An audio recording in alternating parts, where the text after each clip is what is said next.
Morning दोस्तों, मैं सुप्रिया, आपकी स्पिरिचुअल गाइड, आपके स्पिरिचुअल हीलर।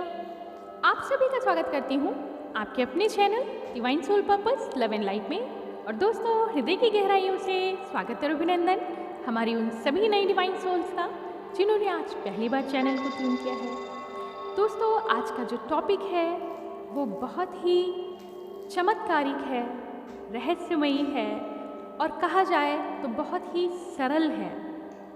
आज का जो टॉपिक है वो हमें ये संदेश देगा कि किस तरह से हम इस अलौकिक महाब्रह्मांड के साथ अपने आप को कनेक्टेड फील करेंगे, किस तरह से हम उस एनर्जी को जिसे पार ब्रह्म कहते हैं उसको अपने साथ महसूस कर सकते हैं हर पल, और उनके द्वारा भेजे जा रहे मैसेजेस को, कोड्स को हम कैसे, किन विधियों से, ऐसा क्या करें कि हम उसे रिसीव कर सकें और डिकोड भी कर सकें, ताकि हम स्वयं के साथ साथ इस सृष्टि के भी काम आ सकें। और वास्तव में ईश्वर चुनाव करते हैं, ईश्वर हर एक आत्मा को उस पवित्रता तक लाने का रास्ता बताते हैं।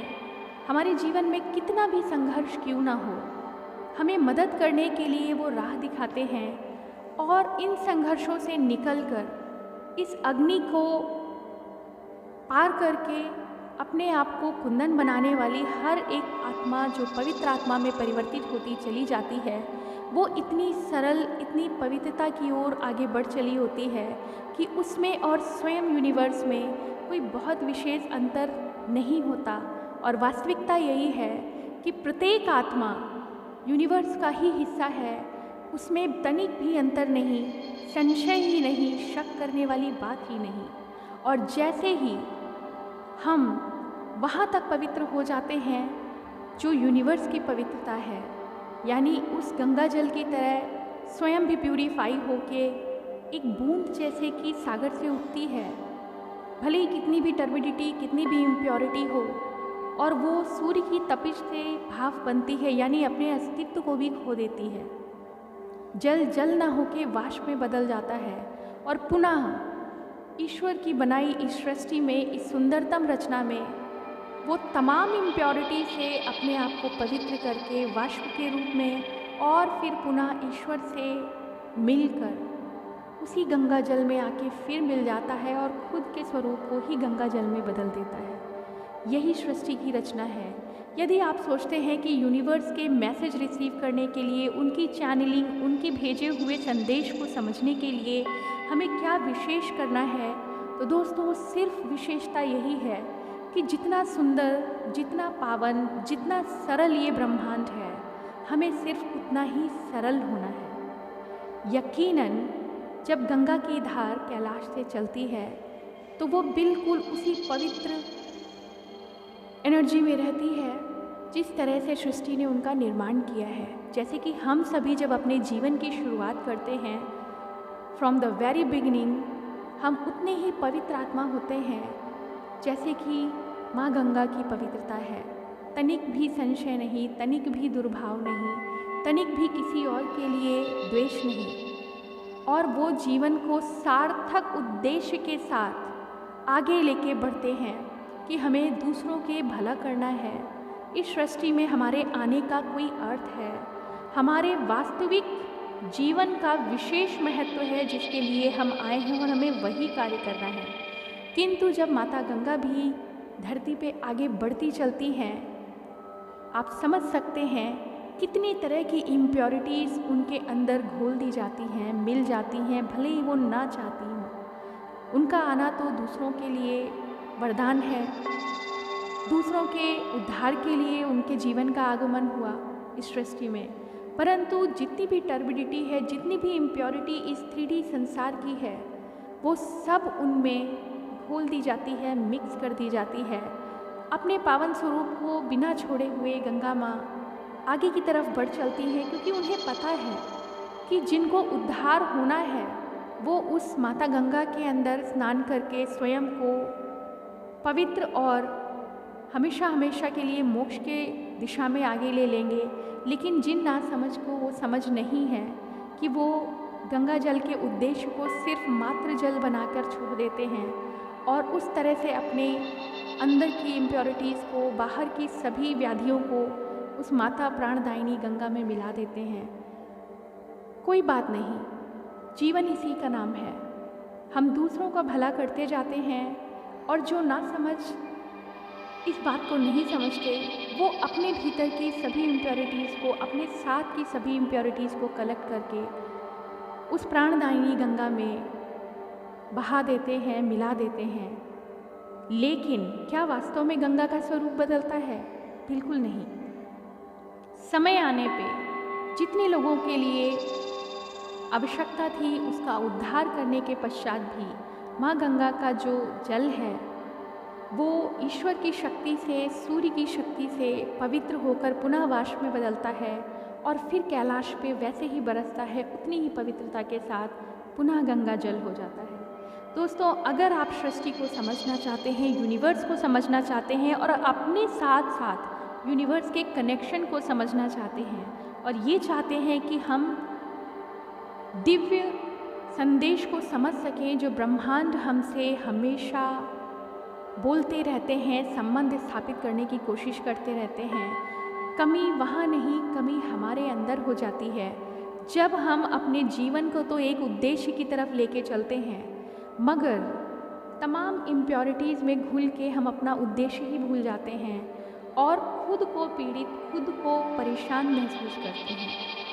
वास्तविकता ये है कि हम जिस तरह से प्योर होके चले थे, यदि वैसे ही रहेंगे तो हमेशा हमेशा दूसरों का उद्धार तो होता ही रहेगा, हम भी गंगा के स्वरूप को सार्थक कर सकेंगे, वैसा ही प्योर रह पाएंगे और यकीनन वह ईश्वर जो परमात्मा कहलाते हैं, जो इस संपूर्ण ब्रह्मांड के रचयिता हैं, उनकी रचना, ये विश्व, ये ब्रह्मांड, ये यूनिवर्स उतना ही पवित्र है, उनकी ही छवि है।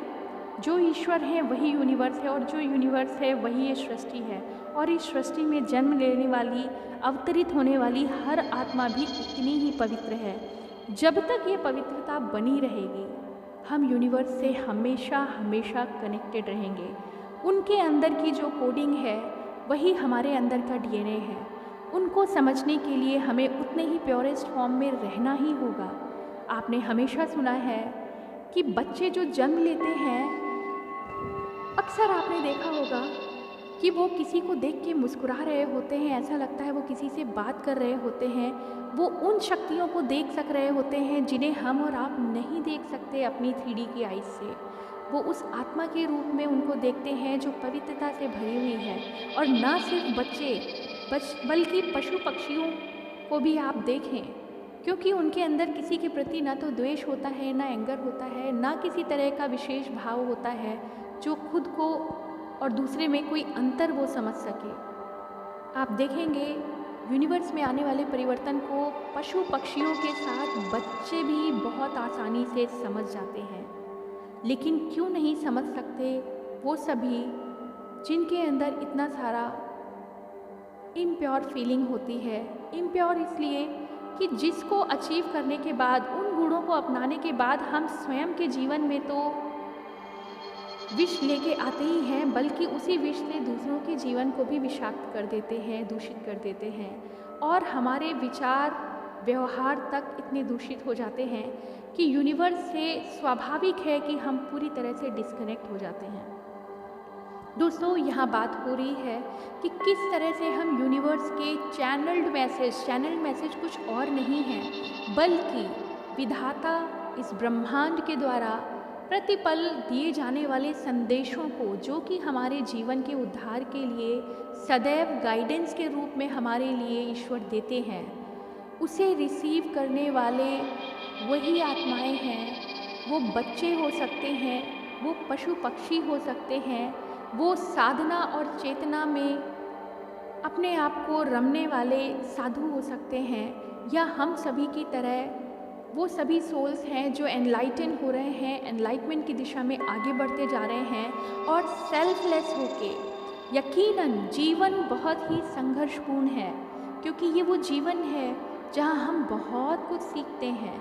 और सबसे बड़ा संघर्ष अपने अंदर की इच्छाओं को पूरी तरह जीत लेना, और साथ ही साथ हमारा सामना अगर सबसे बड़े किसी डेविल से होता है तो वो स्वयं के ईगो से होता है। ये बात आपने पहली बार नहीं सुनी, लेकिन ये सत्य है, परम सत्य है। आपने हमेशा सुना है, जहाँ प्रेम है वहीं परमात्मा है। परमात्मा को देखने के लिए आपको प्रेममय होना ही होगा, और वो प्रेम किसी व्यक्ति विशेष के लिए नहीं कि हम ट्विन फ्लेम्स हैं तो सिर्फ अपने ट्विन पार्टनर के लिए प्रेम है और हम ईश्वर को देख लेंगे, कदापि नहीं। Twin flames actually enlighten soul हैं, जिन्होंने इस तरह के कई जीवन बिताए हैं, उन दर्दों को झेला, उन परेशानियों को महसूस किया, और उन परेशानियों से गुजरने के बाद अब वो समझ सकते हैं कि कितना दुख और भी लोग महसूस कर रहे हैं। जिस तरह से हमने अपने जीवन को सार्थक किया है, हमने इस भीषण अग्नि से निकलकर अपने आप को फिर से इस्टेब्लिश किया है, संभाला है अपने आप को, वैसे ही दूसरों की मदद के लिए हम हाथ बढ़ाते हैं। और हमारे इस उद्देश्य को देखकर ईश्वर प्रसन्न रहते हैं। आप हमेशा जानते हैं कि जो भी प्रेममय है उसके अंदर सभी व्याधियाँ धीरे धीरे ख़त्म हो जाती हैं। बहुत सिंपल सा अगर एग्जाम्पल दें, कोई कितना भी बड़ा क्रिमिनल क्यों ना हो, अगर उसे किसी से प्रेम हो जाता है तो वो अपनी सारी सत्ता, अपने सारे ईगो को भुलाकर खुद को उस प्यार के आगे पहले सरेंडर करता है। और जब उसे वो प्यार नहीं मिलता तब वो ईश्वर की शरण में जाता है, अपना हाथ फैलाता है। वो क्रिमिनल जिसने कभी किसी के सामने सर ना झुकाया हो, वो प्रेम के वशीभूत होके ईश्वर से अपने सभी अहंकारों को सरेंडर कर देता है। और यहाँ उसके अंदर से निकला हुआ जो विषाद, जो दुख, जो विष बाहर आता है रह रह के, प्रेम उसे याद दिलाता है कि आपने दूसरों के साथ क्या किया, आपने अपने जीवन का क्या अर्थ प्रस्तुत किया है इस यूनिवर्स के सामने। और ऐसे में आपने बहुत ऐसे किस्से सुने हैं जहाँ पर बड़े बड़े क्रिमिनल जो होते हैं, जिन्होंने दूसरों के लिए बहुत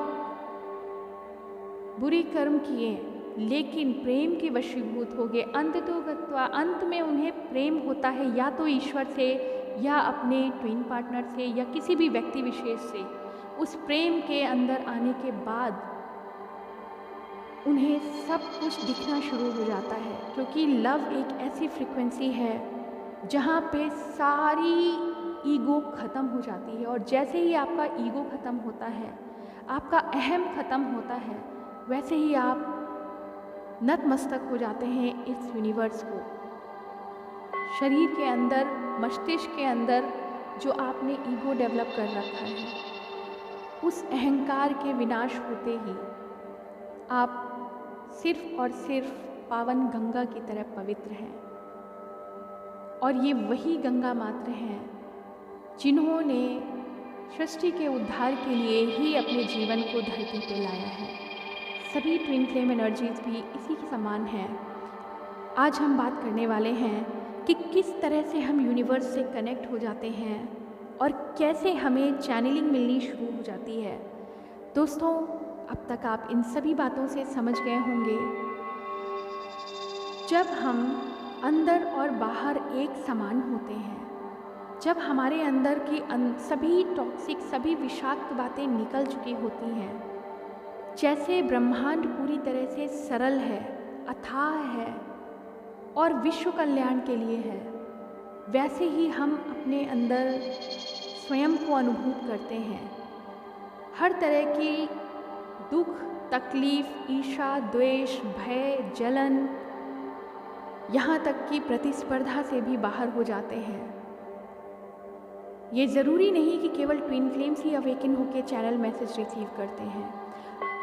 प्रत्येक जीवात्मा के अंदर इतने जन्मों में जो संघर्ष आया, उस संघर्ष को अब तक पार करके जब उन्होंने स्वयं को समझा है कि जीवन वास्तव में पाने के लिए नहीं, देने के लिए है, और ये देना हम सीखते हैं जब हमें पहली बार प्रेम होता है, जब एक बच्चा जो अपना टिफ़िन किसी से शेयर नहीं करता, उस पे अपना हक समझता है, लेकिन जब उसे पहली बार अपना परम मित्र मिलता है, यानी कि प्रेम के वशीभूत होके वो पहली बार अपना टिफ़िन शेयर करता है, और ऐसे ही धीरे धीरे आगे चलते हुए वो अपनी हर प्यारी चीज़ को बांटना शुरू करता है, प्रेममय जीवन को स्वीकार करना शुरू करता है और दूसरों के लिए खुद के सेक्रीफाइस को आगे लेके आता है, और अंत में वो देखता है कि देने में जो खुशी है, जो आनंद है, कई बार भूखा रह जाने में भी वो आनंद है जब हम दूसरों को भोजन करा रहे होते हैं, अपने हक का हिस्से का भी हम उन्हें खिला रहे होते हैं, तो जो उनके अंदर तृप्ति होती है वो हमें अपने आप महसूस हो जाती है। बजाय इसके कि हम बहुत अच्छा भोजन करें और दूसरों को भूखा देखें, तो कहीं ना कहीं हमें चोरी वाली फीलिंग आती है और हमें लगता है कि कोई हमें देख न ले कि हम भोजन कर रहे हैं। उनसे पूछिए जो अपने हाथ का भी निकाल के दूसरों को दे देते हैं और फिर भी आनंद में हैं, और यूनिवर्स उनका ख्याल करता है। इस प्योरिटी में, इस तरह के सरल जीवन में जब आप आएंगे, आप सभी का सवाल है कि हम चैनल्ड मैसेज कब रिसीव करेंगे। दोस्तों, यूनिवर्स की तरह प्योर और विशाल होना है। जब हमारे अंदर सारी चीज़ें निकलकर बाहर ख़त्म हो जाती हैं जो इस धरती पे हमने पाया है, इस धरती पे हमने इकट्ठा किया है, ये जितनी भी प्रतिस्पर्धा, गुस्सा, द्वेष, प्रताड़नाएँ एक दूसरे से हमने सीखी और दी हैं, एनलाइटमेंट इन सभी चीज़ों को ध्वस्त कर देता है। एनलाइटमेंट है क्या? जब आपको हर तरह के प्रयास के बाद भी आपको लगता है आप नहीं जीत सकते, कोई तो ऐसी शक्ति है जो सुप्रीम है, और आपको अनुभव स्वयं होता है कि प्रेम की शक्ति ही सर्वशक्तिशाली है, जो यूनिवर्स और परमात्मा को भी अपने वश में कर लेती है। ये प्रेम ही है जो लेके आपको यहाँ तक आया है। आज आप अपने जीवन को उस पवित्रता तक ले आए हैं जहाँ आपकी जितनी भी अभिलाषाएं हैं वो सब आपने समर्पित कर दी अपने प्यार पे। मुझे ये भी नहीं चाहिए, बस मुझे मेरा प्यार मिल जाए। मैं वो सारे कर्म छोड़ दूँगा जिससे उसे दुख होता है। मैं उस कुछ भी करने को तैयार हूँ खाली उसकी एक मुस्कुराहट पे। और ये तब तक नहीं होता जब तक आपके अंदर की सारी व्याधियाँ बाहर नहीं आती। आपका वो अहंकार जिसके वशीभूत होकर आपने अपने प्रेम को भी कभी ठुकराया था, आज वही प्रेम आपको वशीभूत कर देता है अपने उस अहंकार को भी ख़त्म, समूल नष्ट करने के लिए। और आप खुशी खुशी तैयार हैं कि मैं सब कुछ कर दूंगा, बस एक झलक उस प्रेम की मिले, चाहे वो प्रेम अपने प्रियतम से हो या परमात्मा से हो। और सृष्टि कुछ और नहीं, यूनिवर्स कुछ और नहीं, वो बहुत सरल है। यूनिवर्स को कॉम्प्लेक्स मत जानिए। जितना सरल यूनिवर्स है, केवल उतने सरल होने की आपको आवश्यकता है। अब तक आप समझ गए होंगे। अगर अपनी जीवन यात्रा में भी आपने समझा है तो ये बहुत हर्ष की बात है। जितने अंदर की आपकी इम्प्योरिटीज़ हैं, जब तक उसको निकाल के बाहर आप नहीं कर देते हैं, आप यूनिवर्स के समान स्वयं में नहीं महसूस करते हैं। सेल्फलेस होके अहम ब्रह्मास्मि तक नहीं पहुंचते हैं। मैं नहीं रहता, मैं ही ब्रह्मांड हो जाता हूँ तब आप और उस यूनिवर्स में कोई अंतर नहीं है।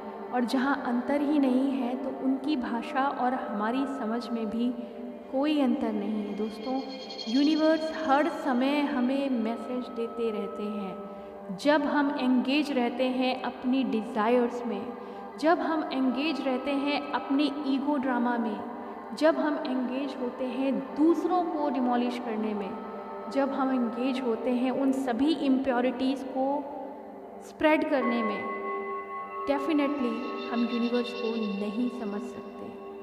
और जिस पल आप माइंड गेम से बाहर हो जाते हैं, अपने अंदर की सभी इम्प्योरिटीज़ को निकाल फेंकते हैं, कौन क्या कह रहा है ये आपका तत्व नहीं है, अंदर से क्या आवाज़ आ रही है ये आपका तत्व है। जो अंदर से आवाज़ आ रही है वो ब्रह्मांड की आवाज़ है। आपका दिमाग आपको अगर रेगुलेट कर रहा है और अगर आपकी आत्मा चीख चीख के कह रही है कि ये गलत है, यहाँ पे आपको संभलने की ज़रूरत है। ये यूनिवर्स ही है जो आपकी अंतरात्मा से आवाज़ दे रहा है।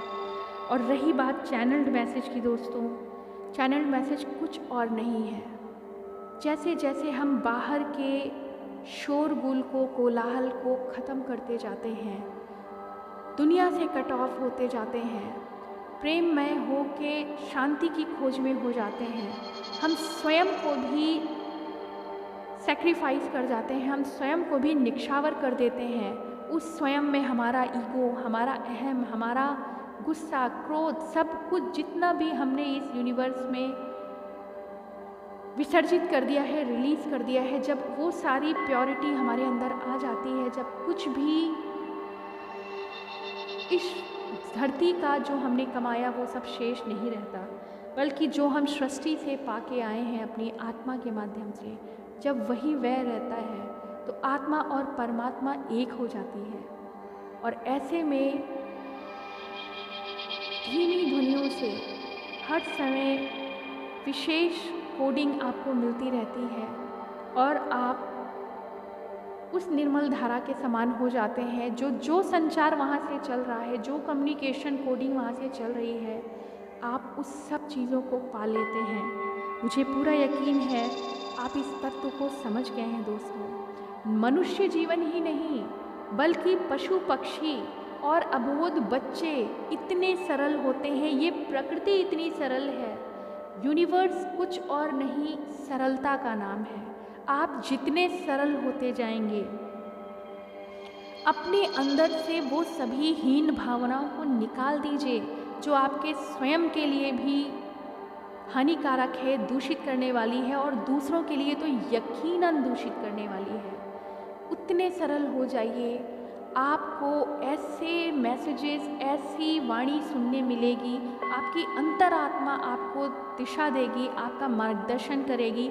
और ये अंतरात्मा कुछ और नहीं, वही डिवाइन, वही परमात्मा, वही ईश्वर हैं जो हृदय में वास करते हैं।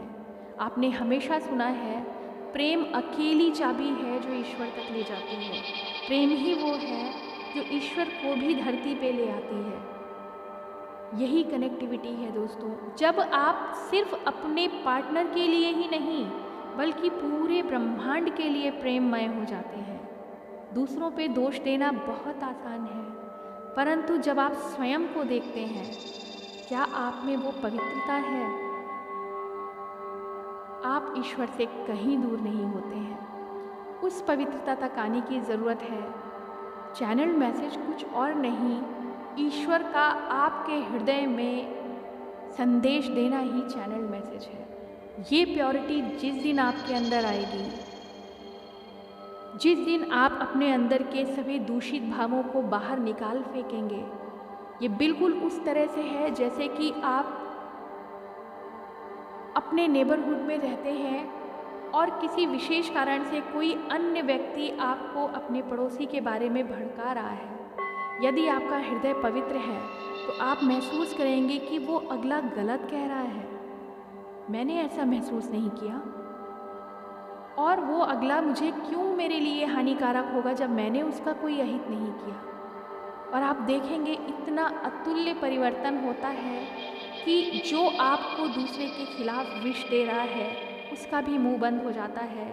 आपके उस नेबर की भी छाया आपके लिए बेहतरीन ही रहती है और आपके इस विशेष स्वभाव की वजह से आप भी स्वयं के दूसरों के लिए प्रेरणा बन जाते हैं और यूनिवर्स सब देख रहे हैं। इसका मतलब ये है यकीनन आपका हृदय, आपकी आत्मा उतनी ही पवित्र है जितनी माता गंगा की पवित्रता है, और यूनिवर्स उस माँ गंगा की तरह ही पवित्र है।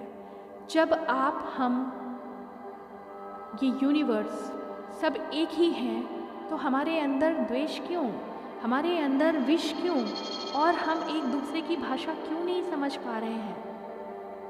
सिर्फ इसलिए कि हमारा माइंड, हमारा अहम, हमारा ईगो हमें रेगुलेट करता है। तब तक हम इम्प्योर हैं। जैसे ही प्रेम आता है सबसे पहला विनाश ईगो का होता है। प्रेम ही वो सबसे महत्वपूर्ण शक्ति है जिसके ऊपर कोई शक्ति हो ही नहीं सकती। साधना भी कोई साधक करता है तो किसी के प्रेम की वजह से ही करता है, चाहे वो परमात्मा का प्रेम हो या प्रियतम का, और या फिर वो लगन है जो उसे मोक्ष की तरफ ले जाती है कि मैंने सर्वस्व आके यहाँ पे सीखा और ये जाना कि ये सब कुछ बेकार है। वो परम शांति जो है, जो हमें परमात्मा और अपने प्रियतम से ही मिल सकती है, उससे ऊपर कुछ भी नहीं है। कोई भी प्रतिस्पर्धा हमें वो स्थान नहीं दिला सकती जो वो परम शांति है। तो दोस्तों, अगर आप चाहते हैं ईश्वर से हमेशा हमेशा कनेक्ट करने के लिए, तो कहीं दूर जाने की ज़रूरत नहीं है। सरल हो जाइए, सरल हो जाइए उतना जितना कि ये ब्रह्मांड स्वयं है। हमें अपने जीवन को कॉम्प्लिकेटेड नहीं बनाना है, बल्कि ये समझना है कि उस बच्चे में क्या खूबी है जो वो ईश्वर के दर्शन कर सकता है। उन पेड़ पौधों में क्या खुशी है, वो कौन सा तत्व है जो उन्हें महसूस कराता है कि यहाँ कोई दिव्य आत्मा है, और वो खुशी से झूम उठते हैं। आपने देखा, जैसी एनर्जी होती है सृष्टि भी वैसा ही रिएक्ट करती है। दिव्य आत्मा अगर आसपास होती है तो पेड़ पौधे भी अपनी छटा बिखेरना शुरू करते हैं, और हम और आप कहते हैं कि ये स्थान बहुत पवित्र है। वास्तव में हम सभी पवित्र हैं। यदि हमारे अंदर अहंकार नहीं है तो पवित्र होने का पहला चरण तो हम वैसे ही पा लेते हैं। उस अहंकार को काबू में करके ख़त्म करने की ज़रूरत है।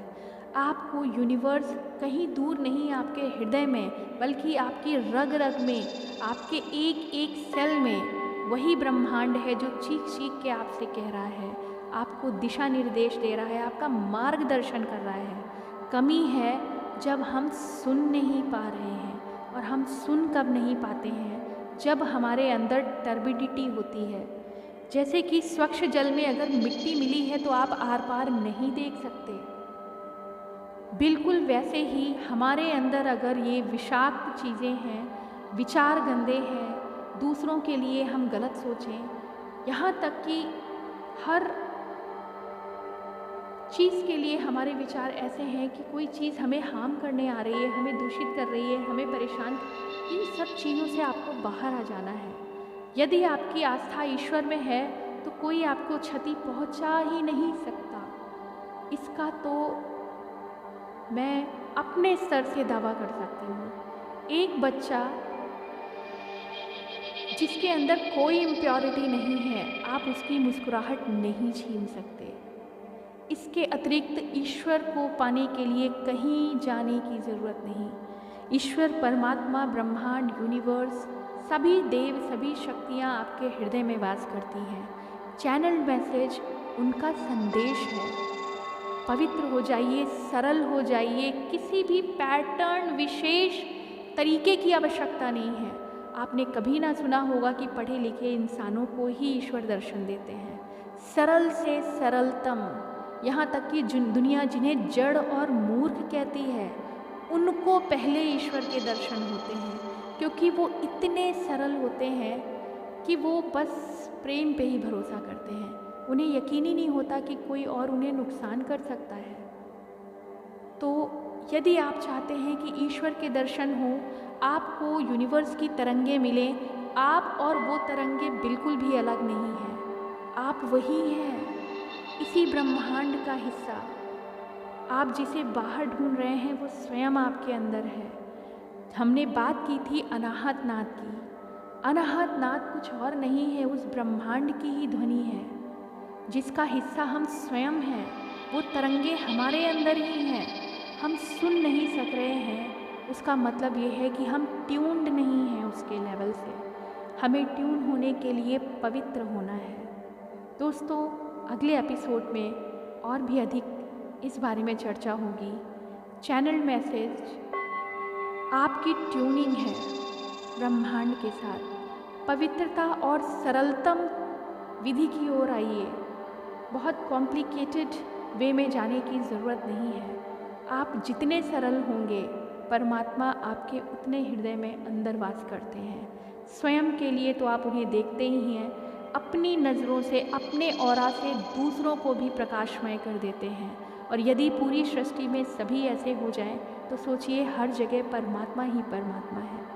आज के लिए दोस्तों इतना ही। ओम नमः शिवाय। ओम शांति।